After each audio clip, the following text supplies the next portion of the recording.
Good evening. I have to start with a confession and then follow that with an admission. My confession is that I'm not an LSE graduate. Everybody who has been in my place, and I've been coming to these affairs for quite a long time, everybody who has stood here has been an LSE graduate, and I'm not. I'm an outsider. I'm an inferior being. I'm a stranger in a strange land. I'm an alien. And I hope you'll look kindly upon me in spite of all that. I was given a closely typed page of what I was to do and so on and so forth, and I'll try to behave. My admission is slightly different. My admission is that I'm a chartered accountant. Now, it's not an admission I make that often, but it's important tonight for reasons to which I will come. When I was quite young, my father led me to believe that there were three tiers of society in British society. There was God at the top, in whichever way you chose to worship him. And then there was a wonderful body of men, there weren't many women in those days, wonderful body of men called chartered accountants. And then beneath that, there was the sort of everybody else, the hoi polloi, the common man. It was only when I started working in the city, trying myself to be an accountant, that I suddenly found my father, who was never wrong, had got this one thing out of balance. God was still there. Everybody else was still there, and chartered accountants were some way out the bottom. We haven't, down the years, had a particularly good press. I blame Oscar Wilde for starting it. An accountant is a man who knows the price of everything and the value of nothing. And there's a rather nasty anonymous comment. You can always tell a chartered accountant, but you can't tell him much. And then there's a nasty, twisted, anonymous one, which is really quite unpleasant in a sense. And actually is a man who found being a chartered accountant too exciting. I didn't mean to be a chartered accountant. When I was at university, my first intention was to be a philosophy don. And I saw myself, after graduation and a PhD, perhaps sitting in some leafy quad, perhaps under Bishop Berkeley's sycamore tree, that's my Tom Stoppard remark for the evening, dispensing philosophic wisdom. And then I realized quite quickly I didn't have the intellect to do that. There was no way I could have done that. So I changed my plan completely, and I decided on the Royal Navy. I've always liked the Navy and the sea and ships.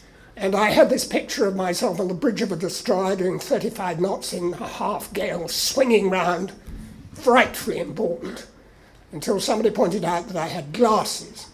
And the Navy don't let you drive ships with glasses. And it was pointed out that probably what I would be doing is being in the bowels of the ship trying to reconcile the mess catering account. So I had to drop that. And I became a chartered accountant. And I'll tell you how I became a chartered accountant in just a minute. But first of all, just as an aside, a single aside, I'm sure you know this, but whilst you're at university, these 3 years, this is the last time in your lives you will really have time to think seriously about what you actually want to do. I know you work quite hard here. I know you work very hard here. But once you get out there, you will work far, far harder than you've ever worked here. And the detritus of life will pour in on you. And there'll be marriage and children and education and careers and misery. Mortgages, thank you. Thank you, mortgages indeed. The pressures of life, it's very odd. They increase, they never decrease. Even at my age, they don't seem to decrease. So just pause for one moment, if you will. You have 3 years just to think about it. And don't be frightened about changing your minds. Remembering my philosophy don and the naval officer I sadly never was. So why did I actually become a chartered accountant? I became a chartered accountant because my father told me to become a chartered accountant, because that's what we did in those days. He told me to become a chartered accountant because in 1854, my 3 great-great-uncles and my 1 great-grandfather formed Cooper Brothers. They were the 4 Cooper brothers. And they formed Cooper Brothers, a small firm of chartered accountants working in George Street at the back of the Mansion House in the city, just down the way. By the time it got to me, I was the last, or I was the only member of the 4th generation of the family in direct descent. I should mention my grandmother was very carelessly a woman, which is why I'm Benson, not Cooper, but we'll pass over that. I was the only member of the 4th generation who could come into the firm, and that is how my father wished it to be. And so it was. Cooper's at that time was he was senior partner and was just starting really to grow. So, obedient to a fault, I became a chartered accountant, and I spent the next 40 years in Cooper's. I have never regretted the experience. I have been I think I've been extraordinarily lucky. But if you can walk with crowds and keep your virtue, or talk with kings nor lose the common touch, that's Mr. Kipling, of course, and that's the sort of experience I've been lucky enough to have as a chartered accountant. So, as an aside, a pure aside, for those of you who want to go into business, into the corporate world, entrepreneurs and all the rest of it, the best thing you can possibly do, I really mean this, is take the chartered accountant training first. Because that teaches you about business practically from the bottom up.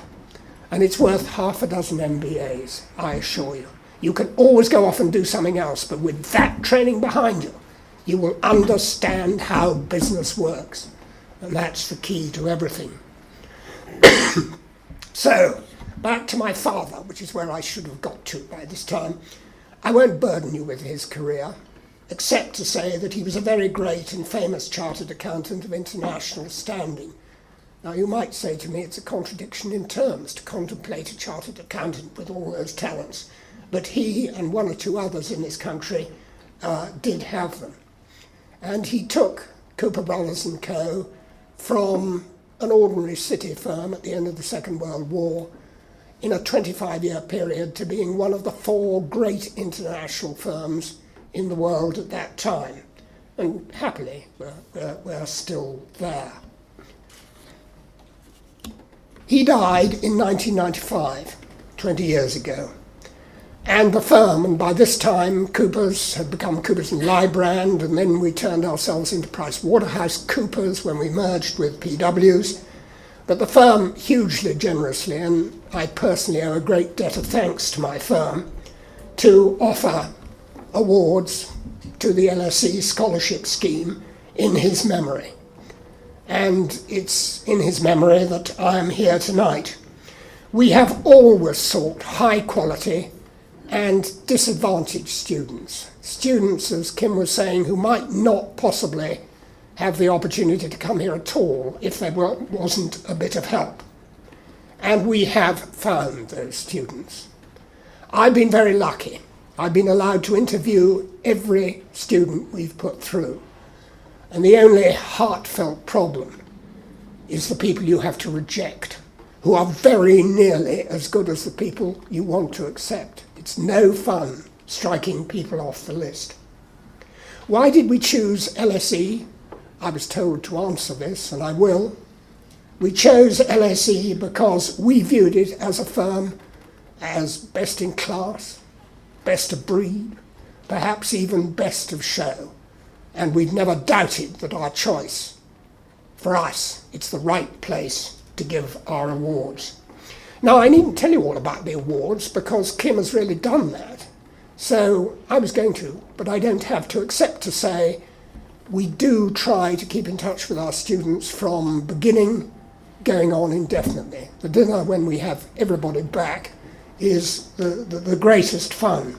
We have a mentoring service. We try to mentor our students, And for those students who do want to come into PwC, and we do not push that ever, but we will try and take them if we can. It's an extraordinary range. When we have our dinners, we go around the room and see what everybody's doing. The one I really like is the graduate who took a finance and accounting degree and decided she wanted to be a show dancer in British musicals on the London stage. And that is what she is doing.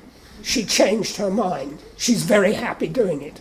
And it says, I don't know quite what it does say, but it says something very important. I'm going to finish, if I may, with 3 thoughts or 3 things that I found important as being a chartered accountant. And I get these thoughts primarily from my father of long ago.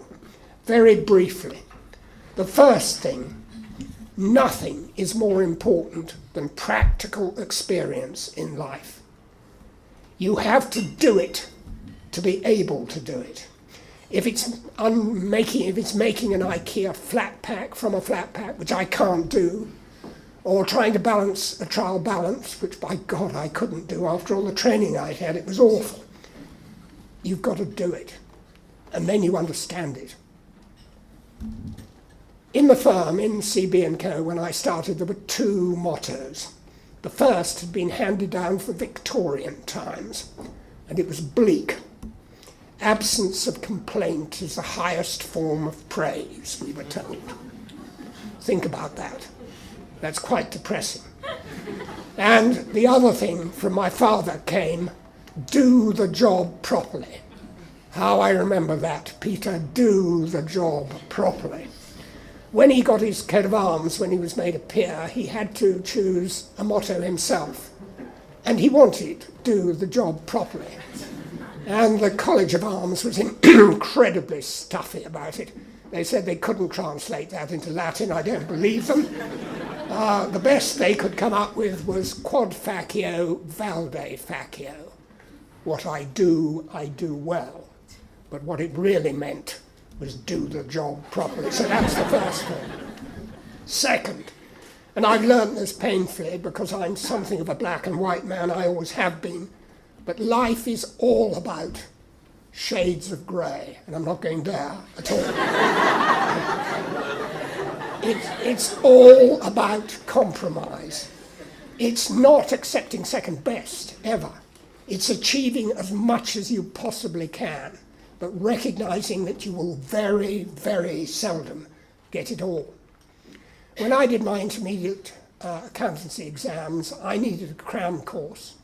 So I went to a crammers in Wales for 12 weeks. It's misery. I've never been back to Wales. And the man in charge of it was a man called Ronnie Anderson, who was a charismatic teacher. This again is a contradiction in terms. Think of it, a charismatic teacher of double-entry bookkeeping and consolidated accounts. How could that be? But he was wonderful at it. And he always talked about Willie. Willie was the man next to you in the examination hall. Willie could, out of the 5 questions you had to do, he could do one of them perfectly. And he would spend the whole exam doing it perfectly. And that question, as answered by Willie, would be the benchmark for the whole examination. We, he kept saying to us, can never, never, never attempt to do that.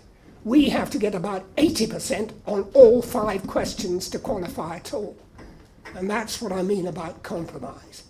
Go for the most you can get, but accept that you will have to compromise very often to get it. And if you have to negotiate to get it, keep talking. Go on talking. Tell them what you want, then tell them again, then tell them backwards, upside down, roundabout. Just go on talking, and you'll be amazed what you achieve. Finally, and I've grossly overrun my time. I can feel the knives at my back as I speak. Recognise, this is a strange one, but it's helped me enormously. Recognise the value and power of humour. Humour carefully used. Humour carefully used, like a rapier, not like a bludgeon or a club. I'm not talking about telling jokes or anything like that. It can alter a meeting. It can radically change for the better a meeting, a discussion, an argument, a confrontation, a row, a battle, or worst of all, a disaster. I have been working until recently with a very famous professor of medicine from Oxford, brilliant man. He knows everything about medicine and not very much about corporate governance. I know nothing about medicine and quite a lot about corporate governance. And we were on a board together and I was his chairman, and it became apparent that we were going to clash on the matter of corporate governance. We couldn't avoid clashing about it. And we started to clash in a quite serious way, until I noticed that every board meeting he came with appalling coloured shirts. Appalling coloured shirts. And on top of the appalling coloured shirt, he would put a tie that would quite deliberately, savagely clash. And one day, I plucked up courage and I drew my board's attention to this problem of the shirt and the tie, which was clearly distressing us as board members. And we laughed about it, we joked about it, and although we had, I and my professor friend, this brilliant man, we had terrible rows after that. They were different rows. Underneath, we were friends. It's a tremendous lesson. Laugh and the world laughs with you. Cry and you cry alone. That is very true. I tell our students, Kim and the like, and what a performance from Kim tonight, I tell them always at the dinner, because it's the truth, it's the absolute truth, that they are best in class and best of breed. And I see that magnified in front of me tonight. And it's a great privilege to have been allowed to be here and talk to you. May I wish you all the very best of success in the years to come. Thank you so much.